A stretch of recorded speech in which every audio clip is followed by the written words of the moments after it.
f de x y g de x que son continuas en A, y se nos pedía demostrar que f de x por g de x es continua en el punto A, en un inciso primero, y en un segundo inciso se nos pedía demostrar que el cociente también era continua, ¿en dónde? En el punto A.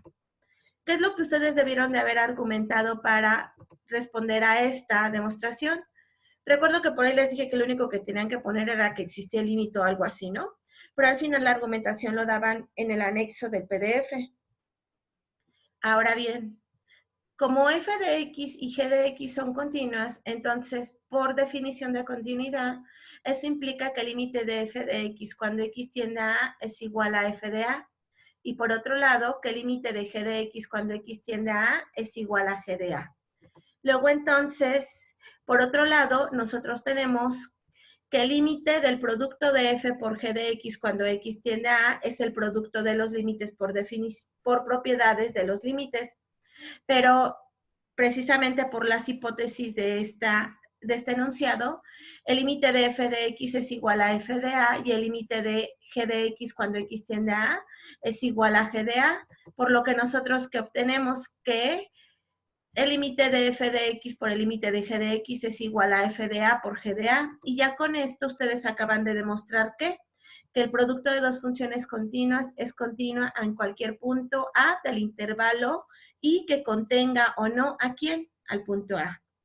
Ahora bien, en el inciso B vamos a utilizar nuevamente esa hipótesis que el límite de f de x cuando x tiende a A es igual a f de a y que el límite de g de x cuando x tiende a A es igual a g de a. Entonces, por definición, el límite del cociente de f sobre g de x cuando x tiende a A, más bien por propiedades de los límites, es igual al cociente de los límites, siempre y cuando el límite del denominador sea diferente de 0. Eso es importante que ustedes al final lo hayan aclarado, porque recuerden que continuamos utilizando límites en el conjunto de los reales. Entonces, también, de acuerdo a las hipótesis de este enunciado, el límite de f de x cuando x tiende a es igual a f de a y el límite de g de x cuando x tiende a A es igual a g de a.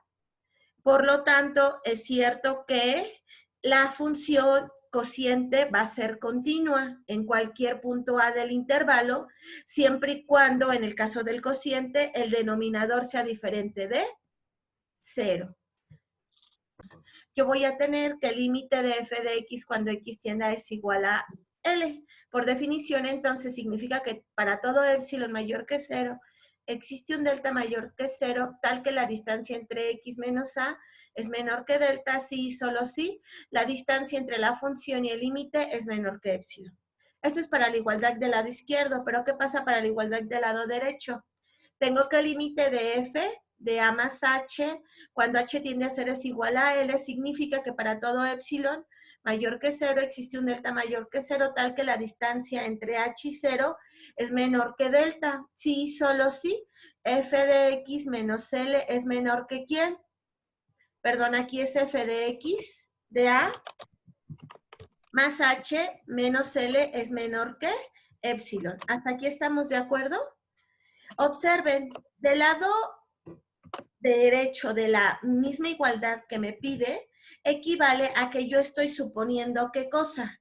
Que h menos 0, que es el valor absoluto de h, sea menor que ¿quién? Que delta. Entonces, ¿basta con qué? Observen lo siguiente. Como yo quiero que se satisfaga la igualdad, entonces, aquí inmediatamente al comparar esta parte de la definición con esta parte, esto que me está sugiriendo, que h, ¿cómo lo tengo que definir, chicos? Que h lo voy a definir como x menos a, para que se satisfaga justamente esa definición. Entonces, yo al considerar h minúscula igual a x menos a, al sustituir de este lado, ¿qué sucede? Lo siguiente, sucede que, ¿cómo? F de A más H, entonces, ¿a qué va a ser? Igual. En vez de poner H, ¿qué voy a poner en términos de X menos A? X menos A. Por lo que yo voy a tener lo siguiente, que f de x, perdón, que f de a más x menos a va a ser menor que ¿quién, chicos? Que epsilon, es decir, en particular, al reducir términos de esta expresión, yo voy a tener, ¿qué cosa? Que f de x es menor que L menor que, perdón, que la distancia entre f de x y el límite es menor que epsilon. Entonces basta tomar h igual a x menos a para que esta igualdad sea la misma. ¿Sí estamos de acuerdo, chicos? Y que por eso le llamábamos arco. El día de hoy justamente vamos a ver continuidad, pero más que continuidad, de las funciones trigonométricas, vamos a ver límites específicos y especiales de las funciones trigonométricas y vamos a revisar el teorema de estricción, ¿ok?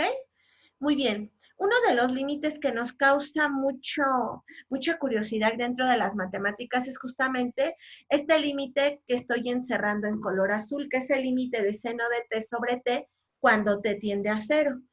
Entonces, muchos pensarían, no, ese límite no existe cuando t tiende a cero, ¿por qué?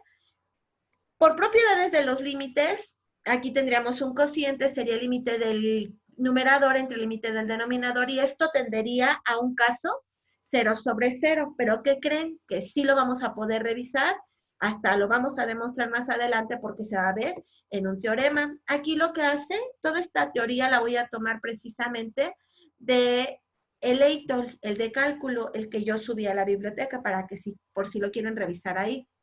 Entonces comencemos con el teorema de estricción, ¿les parece? Y por favor, César Alberto, ¿me hace favor de leer el teorema de estricción? Sí, güey. Teorema de estricción. Supongo que las funciones f, g y h están definidas en algún intervalo abierto de i que contiene a, y que f de x es menor o igual a f de x, y que g de x es menor o igual a h de x, para que toda x en i, la cual x es diferente a, también supongo que el límite de f de x cuando x tiende a y el límite de h de x cuando x tiende a existen y son iguales a L. Entonces el límite de g de x cuando x tiende a existe y es igual a L. Aquí es Gracias. como un poquito lo de teoría de conjuntos, ¿no? O sea, que si este pertenece a tal y a tal, entonces también por ende va a estar en tal. Sí, al final, aunque aquí ya no comentamos mucho sobre los dominios, seguimos considerando el dominio de la función, pero observen, la importancia de este teorema de estricción es que ustedes tienen tres funciones, f, g y h, pero que existe una función g de x que se encuentra acotada o ensanduichada, porque este teorema de estricción también en la literatura se le conoce como teorema de encaje y teorema de el sándwich para límites. Y les dice que si ustedes tienen una función g entre dos funciones f y h, en un intervalo, como ya comentaba César, que pertenece al dominio de las funciones y que existe una que pertenece al final a todas estas funciones f, g y h. Entonces, por otro lado, tenemos por hipótesis que el límite de f de x y el límite de h de x existen cuando x tiende a y que son iguales a L. Entonces, por este teorema afirmamos que el límite de la función que se encuentra en medio existe y dado que está limitada por f y por h, entonces el límite de g de x también va a ser igual a ¿quién? A L. Es decir, no hay necesidad de calcular directamente el límite de g de x, basta con garantizar que el límite de f de x y el límite de h de x existen y es el mismo, ¿ok? Además de que se satisface esta condición, que g está acotada entre f y h. Ese es el teorema de estricción. Aquí no nos dice que lo va a demostrar, de hecho lo realiza más adelante. Se les queda como ejercicio para que ustedes lo revisen, ¿ok? Pero lo que se hace el autor es lo siguiente, es dar un ejemplo de cómo se puede ver que efectivamente este teorema de estricción se aplica. Entonces aquí, en un ejercicio ilustrativo 1, nos muestra tres funciones, f, g y h definidas de la siguiente forma.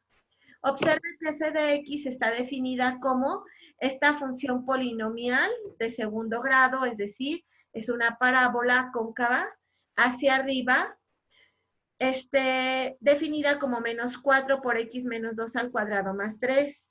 Tenemos una función g que está definida como x menos 2 por x cuadrada menos 4x más 7 sobre x menos 2. Y una función h de x definida como 4 por x menos 2 al cuadrado más 3. Tiene las tres funciones y existe garantía porque aquí más adelante, dentro de la misma literatura, nos muestra la gráfica de la función. Observen, aparece la gráfica de las tres funciones.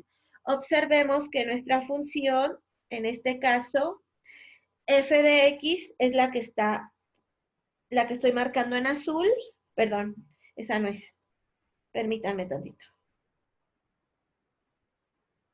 Es la que está por dentro, es decir, esta pequeña.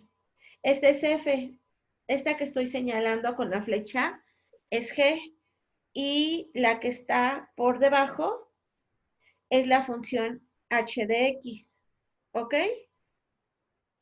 ¿Sí están de acuerdo, chicos?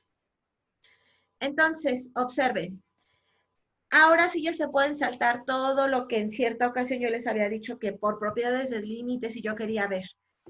Cuando ustedes toman el límite de la función, cuando x tiende a 2, de la función f, ¿qué sucede con este límite? ¿Cuánto vale el límite de f de x cuando x tiende a 2? 3, ¿no? Vale 3. En el 3. caso de la función g, el límite se reduce porque x menos 2 sobre x menos 2 se va. Entonces, si no lo hubiéramos visto de inmediato, pero como sí sabemos que g está entre f y g, pues lo vamos a dejar así. ¿Cuánto vale el límite de h de x cuando x tiende a 2? ¿Cuánto vale? 3 también. 3 igual. 3. Entonces podemos ya decir que el límite de la función f y el límite de la función h cuando x tiende a 2 vale 3.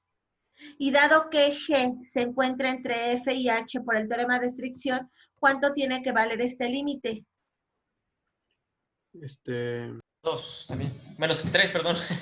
3. ¿Sí estamos de acuerdo? ¿Y si es cierto eso? Muy bien. Aquí dice las gráficas de f y g, perdón, f y h son parábolas que tienen su vértice en el punto 2,3. La gráfica de g es una parábola con vértice 2,3 suprimido. La función g no está definida en x igual a 2, sin embargo, podemos garantizar que la función g se encuentra entre f y h. Además, tanto el límite de f como el límite de h cuando x tiende a 2 vale 3.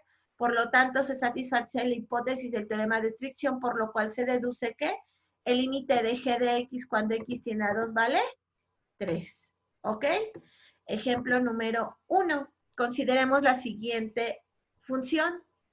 Tenemos la distancia de una función g que no conocemos, menos 2, que va a ser menor o igual que ¿quién? Que 3 por x menos 1 al cuadrado.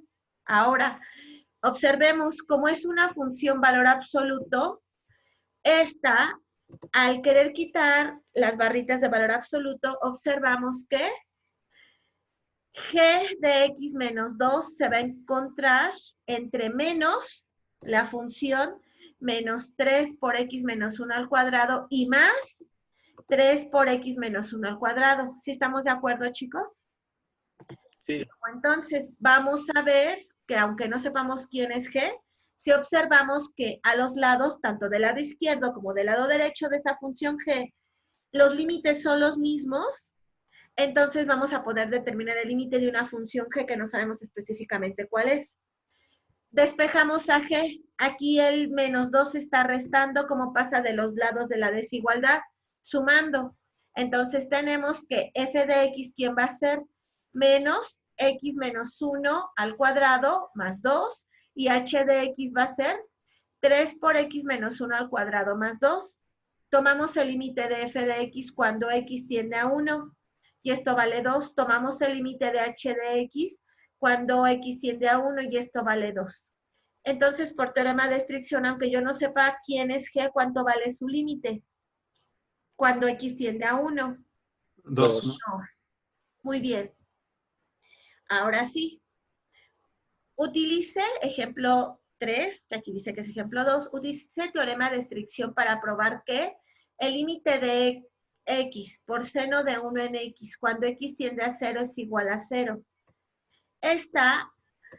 Este límite también es uno de los límites importantes, porque si ustedes observan, este sería cuando ustedes intentan aplicar directamente a los límites, sería el límite de x cuando x tiende a 0 sería 0 por el seno de 1 sobre x, cuando x tiende a 0 aquí nos quedaría indefinido.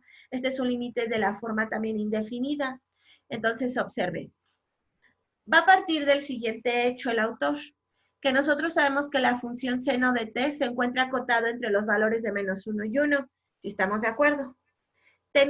Tomando eso en cuenta específicamente, el valor absoluto entonces de quién, si yo considero que t es igual a 1 sobre x, se va a encontrar acotado entre 0 y 1.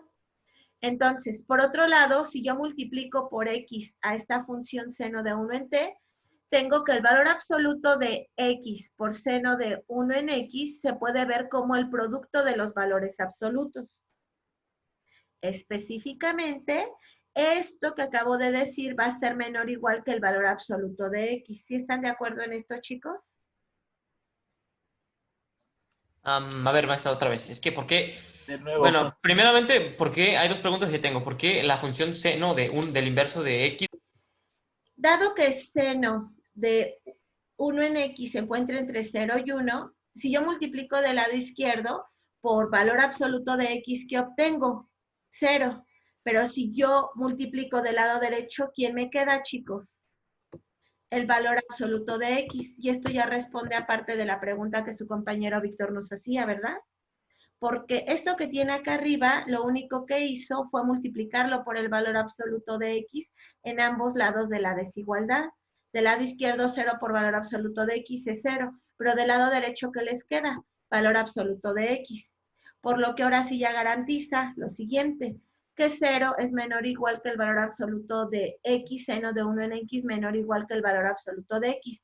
Siempre y cuando, ¿qué, chicos? X sea diferente de 0, porque si no sería una incongruencia, ¿no? Muy bien, ahora, por otro lado, del lado izquierdo, calculo el límite. Dense cuenta que de acuerdo al teorema de estricción, esta sería mi función f de x. Y esta sería mi función, si lo quieren ver así, h de x, ¿verdad? Entonces, calculo el límite de la función f de x cuando x tiende a 0.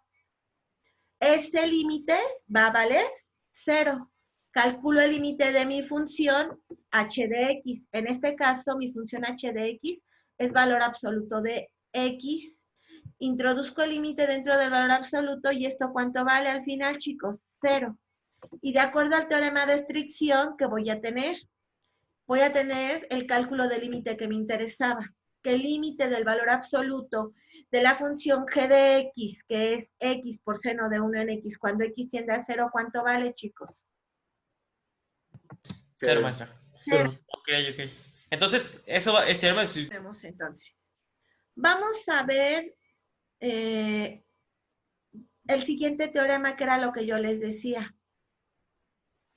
Que este límite, que ahora sí ya aparece en el texto como un teorema, es uno de los límites que nos interesa y que vamos a ocupar mucho ahorita que comencemos a ver, más bien en las siguientes clases, cuando comencemos a ver las derivadas de las funciones trigonométricas.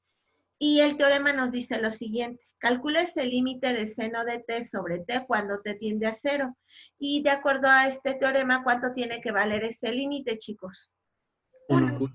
Pero observen, es indefinido. si ustedes quieren aplicar las propiedades, es un límite indefinido. Entonces, hay que evitar esa indefinición. Y para ello, vamos a hacer uso del teorema de estricción. Vamos a hacer uso del teorema de estricción y además de ello, vamos a ocupar parte de la trigonometría que ustedes ya habían revisado previamente. ¿Ok, chicos? Ahora bien, la demostración viene ya en el libro, solo hay que tomar en consideración lo siguiente. Primero vamos a suponer que vamos a tomar el argumento de únicamente que varía entre 0 y pi medios, es decir, que únicamente se considera el primer cuadrante de este sistema cartesiano, ¿ok? Tal cual se muestra aquí. Muy bien, punto número 2.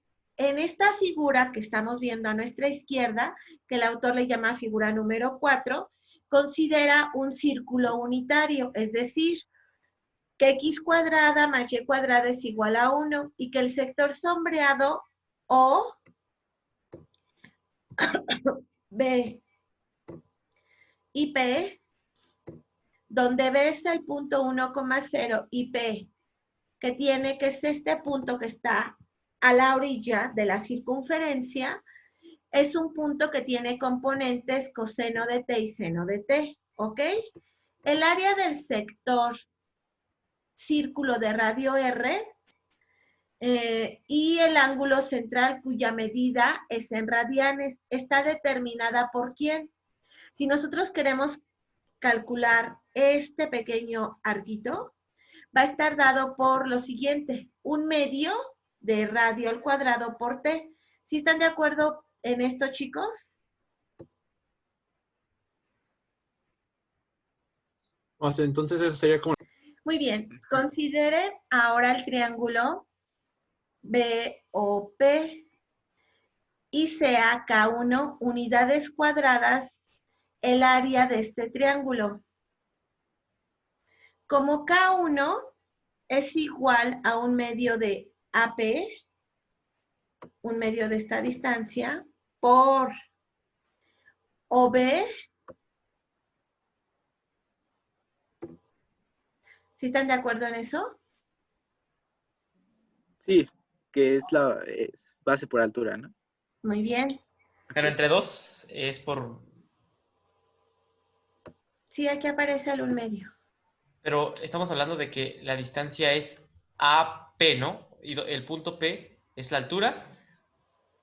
Es esto, mira. Ah, ok, ya. No, sí, caché, perdón, lo siento. Es que creí que estaba partiendo el segmento en 2. El segmento OB lo estaba partiendo en 2 y eso significaba el medio. Pero ya, perdón. Ajá.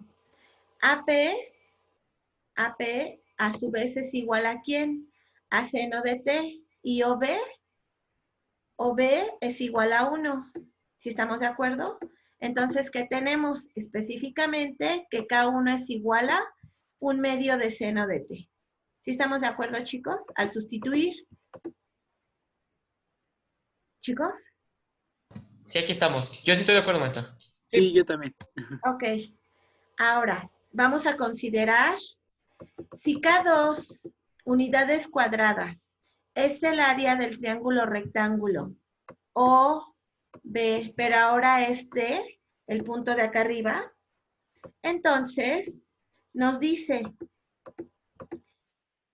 donde T es el punto 1, tangente de T, ¿ok? Entonces K2, ¿a qué va a ser igual? A 1/2 de BT por OB. ¿Sí estamos de acuerdo? Ahora, Sí, maestra. nos dice, donde BT es igual a tangente de T y OB es igual a 1. Por lo tanto, vamos a tener que K2 es igual a 1/2 de tangente de T. ¿Todos de acuerdo hasta aquí, chicos? Sí, ya caché. ¿Qué era K2? Ah, K2 es el área del triángulo OBT, es decir, este triángulo rectángulo grande. Ah, ok. Muy bien. Ahora, en la figura 4 se observa que lo siguiente, K1 es menor que S y a su vez S es menor que ¿quién? Que K2. ¿Sí estamos de acuerdo?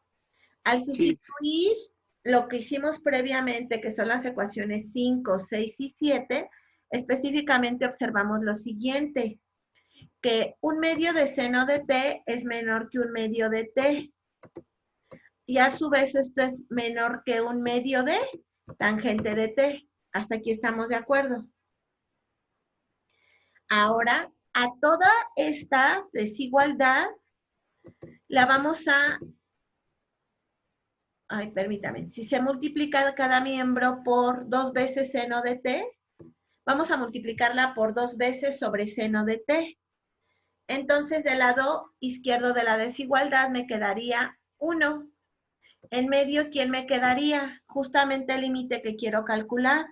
Y del lado derecho, al tener un medio de tangente, recuerden que tangente es seno sobre coseno, me queda únicamente t sobre ¿quién? Sobre coseno de t.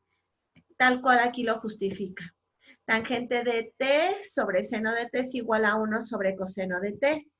Ahora bien, voy a multiplicar, ahora voy a sacar los recíprocos. Cuando yo obtengo los recíprocos de esta función, bueno, de estas funciones, ¿yo qué obtengo? Que el coseno de t va a ser menor que seno de t sobre t. Ya se dieron cuenta que ahora sí ya apareció la función del cual yo quería calcular el límite. Y del lado derecho obtengo a la función 1. Ahora bien, voy a calcular, voy a utilizar una identidad trigonométrica en donde me dice que 1 menos coseno de t sobre 2 es igual a seno cuadrado de 1/2 de t, ¿ok? Esa identidad trigonométrica me va a permitir utilizar lo siguiente. Bueno, por un lado, del lado derecho de la desigualdad, es decir, esto, despejo de aquí a t hacia el lado derecho y obtengo esto que dice aquí, seno de t es menor que t. Utilizo esta identidad trigonométrica y obtengo lo siguiente. Por esta identidad trigonométrica, que seno cuadrado de 1/2 de t es menor que 1/4 de t cuadrada. Utilizo nuevamente esto que acabo de obtener aquí, la identidad para esto, y obtengo que 1 menos coseno de t sobre 2 es menor que t al cuadrado sobre 4. Específicamente, si yo despejo de aquí, paso la t del lado izquierdo y este coseno del lado derecho, obtengo que 1 menos 1/2 de t cuadrada es menor que coseno de t. ¿Sí me van siguiendo hasta aquí, chicos? Sí, creo que sí, maestra. Sí. Ok. Si esto es cierto, entonces, ¿qué voy a obtener? Que como t está entre 0 y 1/2 de pi, entonces voy a obtener que esta nueva función, el límite de esta nueva función, de esta y de esta, cuando t se encuentra entre 0 y pi, va a ser lo siguiente.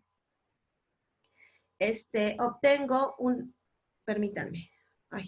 Aquí tomo el límite de esta nueva función, que es 1 menos 1/2 de t cuadrada cuando t tiende a 0. ¿Cuánto vale este límite? 1. Tomo el límite de la función del lado derecho, que ¿quién es? 1. ¿Y qué obtengo? El límite de 1 cuando t tiende a 0, ¿cuánto vale? 1. Dado que seno de t sobre t se encuentra entre este nuevo polinomio y esta función, por lo tanto, por el teorema de estricción, este límite, ¿cuánto vale? 1. 1, que es lo que ustedes querían demostrar. ¿Ok?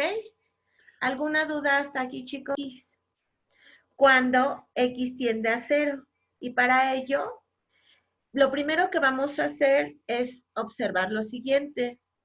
Que yo, para empezar, si yo quisiera aplicar directamente las propiedades del límite, cuando x tiende a 0, tendría casos indefinidos. Entonces, ¿qué es lo que hace el autor en esta parte? Va a aplicar ese teorema, entonces va a multiplicar y dividir el numerador por 3. Multiplica y divide al denominador por 5, que es el valor del argumento de la función. Y por otro lado, multiplica y divide por ¿quién? Por la variable x. ¿Estamos de acuerdo, chicos? Sí, profesora. Ok. Entonces, cuando realiza eso, ya puede calcular el límite del numerador y del denominador. ¿Cuánto vale el límite del numerador? Cuando x tiende a 0. Es lo que describe aquí a continuación. El límite de seno de 3x sobre 3x cuando x tiende a 0 equivale a realizar el siguiente cambio de variable. Multiplica a x por 3 y se convierte en el límite de seno de 3x sobre 3x cuando 3x tiende a 0 y esto vale 1. Lo mismo hace para el límite de seno de 5x sobre 5x multiplica el x tendiendo a 0 por 5, y este límite al final, ¿cuánto vale? 1. Por lo tanto, al sustituir aquí en el límite va a tener 3 por 1 sobre 5 por 1, y este límite, ¿cuánto vale? 3/5. Ok, pero maestra, el seno de 3x, entre 3x, cuando x tiende a 0, el recordar que la función seno de 0 grados es igual a 0, ¿no? Pero no sé por qué se está pasando, o sea, seno de 3x sería seno de 0 entre 3, ¿no?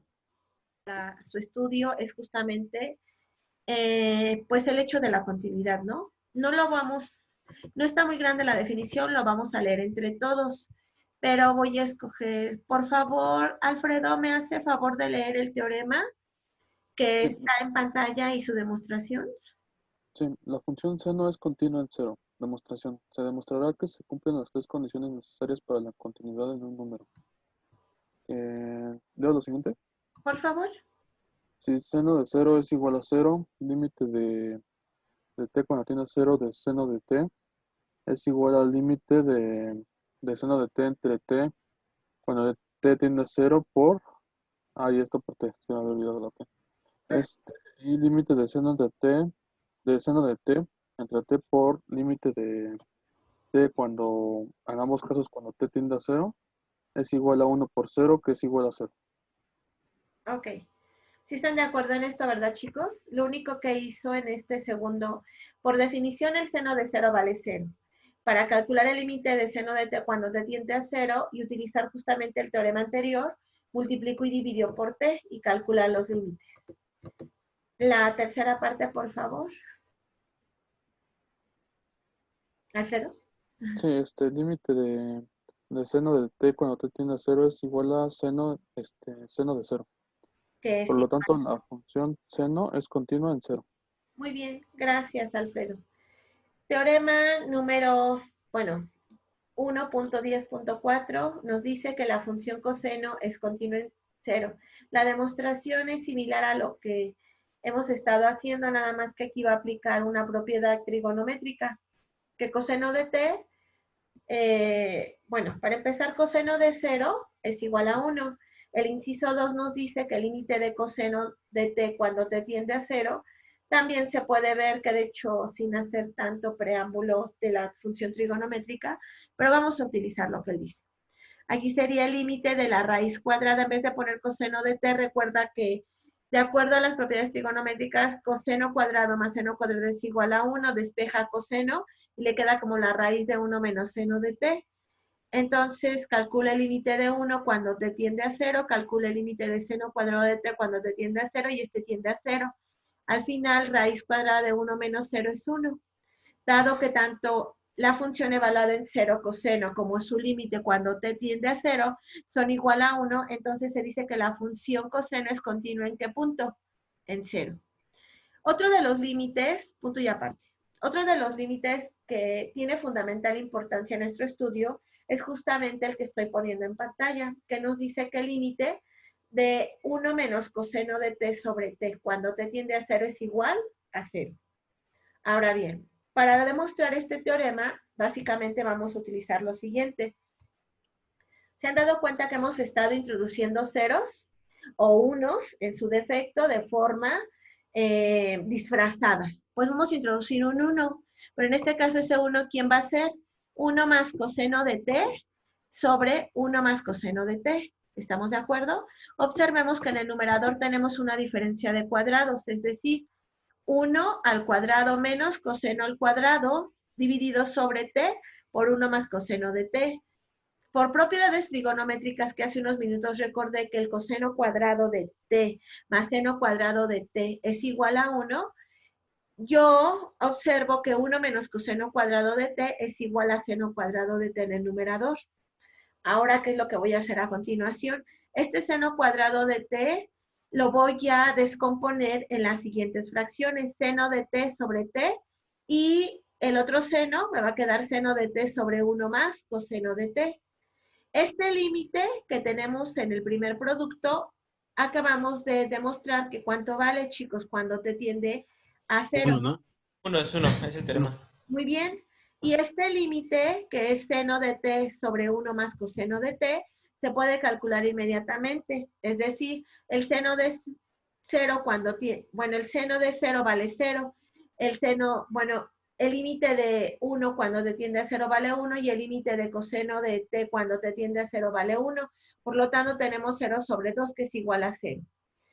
Teniendo eso, entonces, ¿qué vamos a tener? Regresemos, que el límite de 1 menos coseno de t sobre t cuando te tiende a 0 vale 1 por 0, que es igual a 0. Y ya quedó concluida la demostración. Veamos un ejemplo aplicativo, que aquí el autor le llama ejemplo número 4. Perdón, maestra, ¿podría regresar para anotar nada más el teorema? Aunque, bueno, lo tenemos en el libro, ¿verdad? Nosotros. Sí, si quiere, no. Si quiere. Aquí aplica los dos teoremas. Observemos que al introducir la x, tanto multiplicada como dividida, les quedan dos límites que ya conocen, que es 1 menos coseno de x sobre x, y el límite de seno de x sobre x cuando en ambos límites x tiende a 0. El límite del numerador, ¿cuánto vale? 0. El límite del denominador, ¿cuánto vale? 1. 0 sobre 1 vale 0. ¿Sí estamos de acuerdo, chicos? ¿Alguna duda? Lo que es el escribir a la función tangente como seno de x sobre coseno de x. ¿Sí estamos de acuerdo, chicos? Ahora bien, pero aquí como tenemos la expresión tangente cuadrada, entonces nosotros esto lo podemos reescribir como 2 veces el límite de cuando x tiende a 0 de seno cuadrado de x sobre x cuadrada por coseno cuadrado de x. Ahora reescribimos en términos ya conocidos. El seno cuadrado de x lo voy a poner como el límite de seno de x sobre x por el límite de seno de x sobre x. Y en la parte que nos quedaría el límite de 1 sobre coseno cuadrado de x. El límite del el primer límite que aparece cuando x tiende a 0 vale 1. El segundo límite también vale 1. Y el límite de este tercer producto, cuando x tiende a 0, recordemos que es coseno de 0 al cuadrado, pero coseno de 0, ¿cuánto vale? 1 al cuadrado nos da 1. Por lo tanto, el límite va a ser igual a 2. Muy bien, chicos. Y la función con senos son continuas en cada número real. Ahora bien, de hecho, este resultado es casi inmediato para ustedes. ¿Cuáles son el dominio de la función seno y coseno, chicos? El conjunto de los reales. Todo el conjunto de los reales. Entonces, no hay ninguna restricción para las funciones senos y cosenos que nos impide que no estén definidas en los reales. Por lo tanto, tiene que ser continua en cualquier punto de los reales. ¿Hasta aquí estamos de acuerdo? Ahora bien, las funciones tangente, cotangente, secante y cosecante únicamente van a ser continuas en sus dominios. Como consecuencia, pregunta para todos.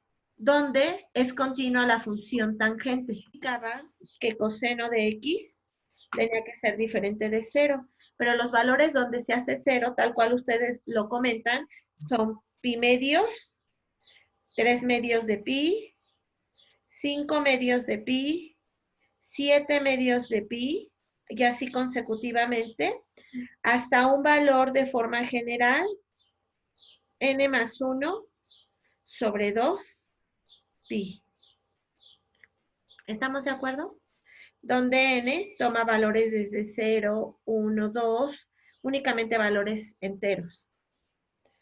Es decir, el dominio de la función tangente de x, el dominio, va a ser el conjunto de todas las x que pertenecen a los reales, tales que x de forma general sea diferente de n más 1 sobre 2 pi. ¿Sí estamos de acuerdo? Porque justamente en esos puntos nuestra función tangente tiene asíntotas. Por lo tanto, por lo que acabamos de ver, entonces no va a cumplir el primer punto de la continuidad, ¿cierto, no? Que es que la función esté definida en esos puntos. Por lo tanto, la función tangente va a ser continua en todos los puntos, excepto en estos que estoy subrayando. ¿Sí estamos de acuerdo? Lo mismo para la cotangente, para la secante, para la cosecante. ¿Ok? Esas son las que tienen como varias asíntotas verticales, ¿no? Las que van así como vibritas. Así es. De hecho, Va. todas estas funciones que estoy mencionando van a tener asíntotas y por lo tanto, pues claro, nosotros ya, porque calculamos, pero previamente ya teníamos en nuestra mente la imagen de esas gráficas, de esas funciones, y entonces ya sabemos que ahí no está definida nuestra función y sabemos que hay discontinuidad. Muy bien, chicos. Interpretación geométrica de la derivada.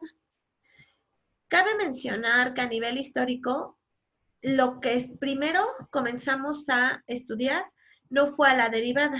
Históricamente, con lo que nosotros comenzamos el estudio del cálculo, fue primero con la parte integral, ya después vino la derivada.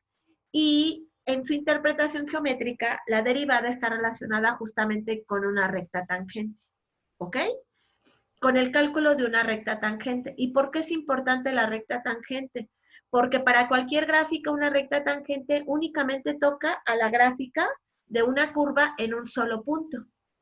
Entonces, la idea, de hecho, geométrica, es primero considerando una recta secante. ¿Qué es una recta secante? Es aquella que toca la gráfica de una función en al menos 2 puntos, tal cual observamos aquí en la figura número 1. Observemos que nosotros tenemos los puntos P y Q, que están sobre la misma gráfica de una función. Nosotros observemos que si fijamos nuestra atención en esta figura número 2 y fijamos un punto en particular llamado aquí por el autor P, cuyas coordenadas son X subíndice 1 y F de X subíndice 1, entonces vemos que pueden pasar muchas rectas tangentes que lo tocan. Y que algunas de ellas probablemente no solo sean tangentes, sino secantes, ¿no? Por ejemplo, esta que ahorita voy a seleccionar puede ser una recta secante porque toca en 2 puntos diferentes a la curva de esta gráfica. Bueno, no me quedó tan bonito, ¿no? Ok, ahora bien. La distancia de 2 puntos cualesquiera en el sistema cartesiano sobre el eje X se puede expresar de la siguiente manera. Nosotros lo podemos expresar a partir de una delta de X. Es decir, si yo considero que X subíndice 2 está más alejado de X subíndice 1, entonces la distancia entre ambos, X subíndice 2 menos X subíndice 1, a partir de este momento se le va a considerar como delta de X. ¿Ok? Obsérvese, como yo les decía, que delta representa el cambio de valor de la variable X de forma general. En este caso en particular, de X subíndice 1 a X subíndice 2. Y ese valor puede ser positivo o negativo. Yo comencé suponiendo que X subíndice 2 era mayor que X subíndice 1, entonces este incremento justamente va a ser positivo. Pero si X subíndice 2 es menor que X subíndice 1, lejos de ser un incremento va a ser un decremento, porque va a tener un valor negativo. Ahora bien, consideremos la recta secante PQ de la figura número 3, ahorita se las muestro. En este caso de la figura número 3, observemos, que es la que estoy mostrando a mi izquierda. Observemos que tenemos el eje de las X, tengo un punto P, un punto Q, y si yo quiero calcular la pendiente a partir de la ecuación de la recta, de sus coordenadas, ¿cómo me quedaría? Sería Y. En este caso, Y, ¿quién va a ser? La distancia que hay de F2 a F1, tal cual lo expresa aquí el autor, sobre la distancia que hay en X, que nosotros acabamos de decir que eso es el incremento en X. ¿Estamos de acuerdo? Por eso aquí nos pone el autor que la pendiente de esta recta secante, ¿quién va a ser? La distancia de las Y es F sub X subíndice 2 menos F X subíndice 1 sobre delta de X. Por otro lado, observemos lo siguiente. Si yo de delta de x, que era la distancia de x2, x1, despejo a x subíndice 2, observo que x subíndice 2, ¿cómo queda? Como x subíndice 1 más delta. Este cálculo lo voy a sustituir en la pendiente, por lo que mi función ahora va a tener un argumento de x subíndice 1 más delta de x menos f de x subíndice 1 sobre delta de x. ¿Alguna duda hasta aquí de esto que estoy haciendo, chicos? No, maestra. Bueno, no de mi parte. No, todo bien. Muy bien. Solo que está tomando la ecuación de la pendiente, ¿no? Que es m es igual a y2 menos... Ah, ok, ya. Sí, estoy tomando la ecuación de la pendiente en términos de sus coordenadas x y y, como usted lo dice, m en este caso es y2 menos y1, pero en vez de llamarle y2 menos y1, ¿cómo le llamo? F F de... de x2 y f de x1. Así es. ¿Algo más que quieran observar, chicos? Bueno, entonces continúo. Ahora bien, esto es en el caso de que yo esté considerando la pendiente de una recta secante, pero no es la que a mí me interesa a primera instancia, ¿verdad? Yo les decía que la que a mí me interesa es una recta tangente. Entonces, para ello, ¿yo qué voy a considerar? Que el punto P se va a acercar, el punto P lo voy a tomar como un punto fijo. Al punto Q yo lo voy a acercar a P. Matemáticamente, ¿eso cómo se expresa? Como un límite. Voy a calcular el límite de tal forma que cuando yo realice eso, ¿qué va a pasar con mi incremento? O la distancia entre x2 menos x1.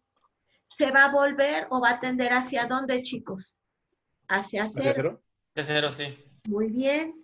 Por lo que yo voy a obtener, al tomar el límite de esta expresión, yo voy a obtener la ecuación de la pendiente de la recta tangente. Chicos, esta es la interpretación geométrica de lo que es justamente la derivada. Pero previo a hacerlo más, a revisarlo, vamos a leer el siguiente enunciado. Definición de la recta tangente a la gráfica de una función. Suponga que la función f es continua en un punto x subíndice 1. La recta tangente a la gráfica de f en el punto x subíndice 1, f de x subíndice 1 es la siguiente. Es m igual al límite de f de x1 más delta de x menos f de x1 sobre delta de x cuando delta de x tiende a 0, si es que el límite existe. Y no es justamente lo que yo les acababa de decir, chicos, que lo que nosotros, la interpretación geométrica de la derivada es justamente la pendiente de la recta tangente.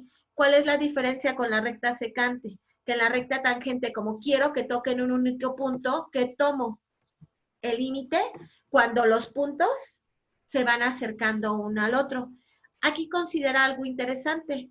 Considera que la recta va a tomar el valor específico cuando x es igual a x subíndice 1.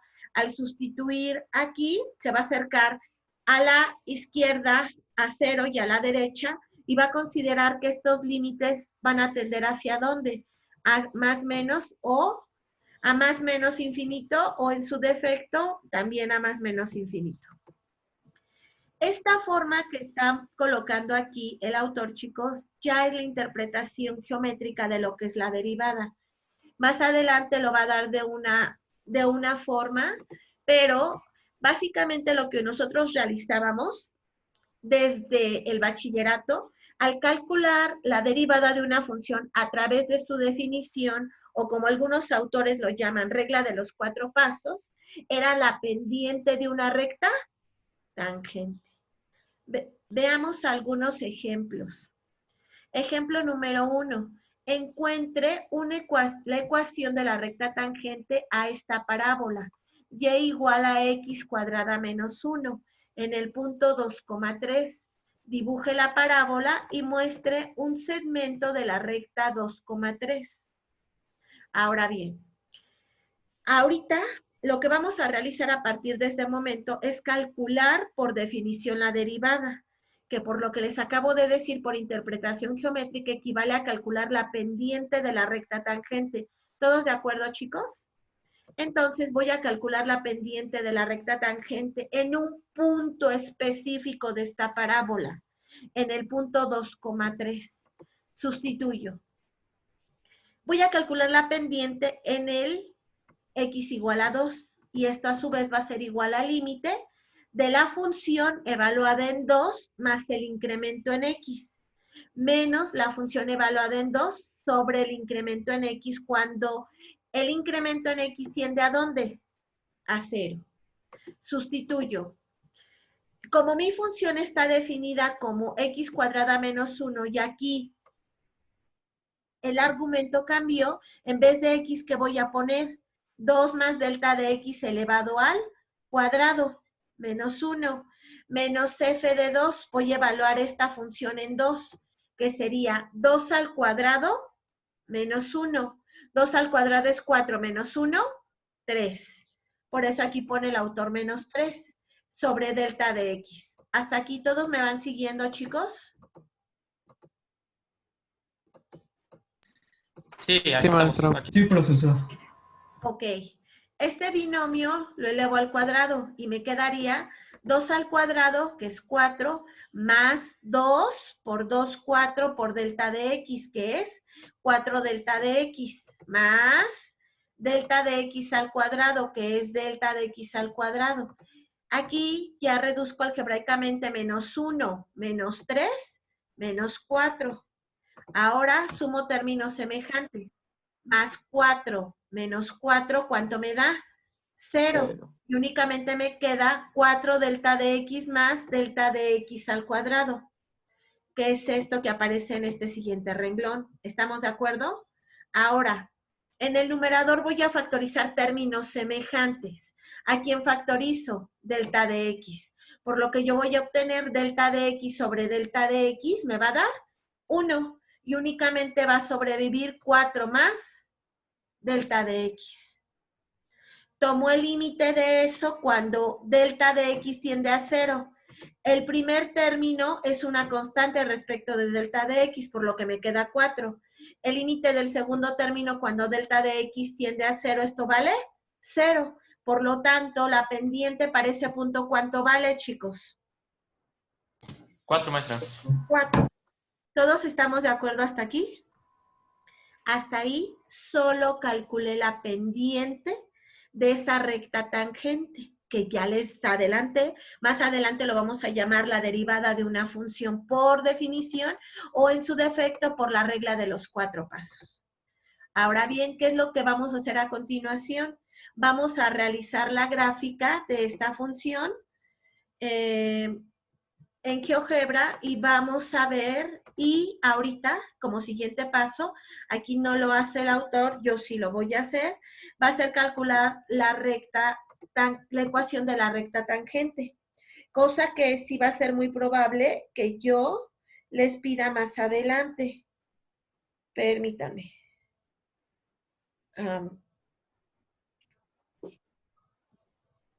Ahora, ¿qué está haciendo? Hacemos esto. Ahora vamos a calcular la ecuación de la recta tangente. La ecuación de la recta tangente la voy a llamar y subíndice t de tangente. La pendiente de la recta tangente por la variable x más la ordenada al origen de la recta tangente, ¿ok?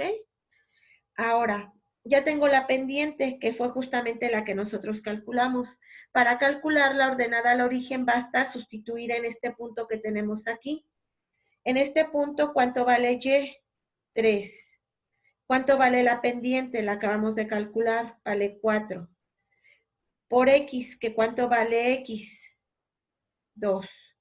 Y lo único que me falta calcular es la ordenada al origen. Despejo. Aquí voy a obtener que b de subíndice t a que va a ser igual a 3 menos 4 por 2, 8. Es decir, mi ordenada al origen va a ser menos 5. Por lo tanto, la ecuación de la recta tangente va a ser igual a la pendiente, que es 4x, más mi ordenada al origen, que en este caso fue menos 5. La ecuación de la recta tangente en este punto en particular es 4x menos 5. ¿Sí estamos de acuerdo? Ahora sí. Les voy a compartir la pantalla para que veamos la gráfica de la función y cómo efectivamente en ese punto aparece la recta tangente únicamente tocándola en 2,3. En este caso, mi función era x elevada al cuadrado menos 1, que es una parábola. Si estamos de acuerdo, cóncava hacia arriba. Esta parábola cóncava hacia arriba, vamos a ubicar el punto 2,3. Una vez yo ubicado, permítame. Una vez ubicado el punto 2,3, ahora sí realizamos la gráfica de la función. 2,3. Ahí está. La gráfica de la recta. En este caso, nuestra recta tangente tuvo una ecuación de 4 menos 5. Observen cómo aparece en rojo justamente la gráfica de esta recta tangente. ¿Estamos de acuerdo? Y únicamente la toca en ese punto, que es el punto 2,3. Muy bien, chicos. ¿Alguna duda hasta aquí de esto que realizamos el día de hoy?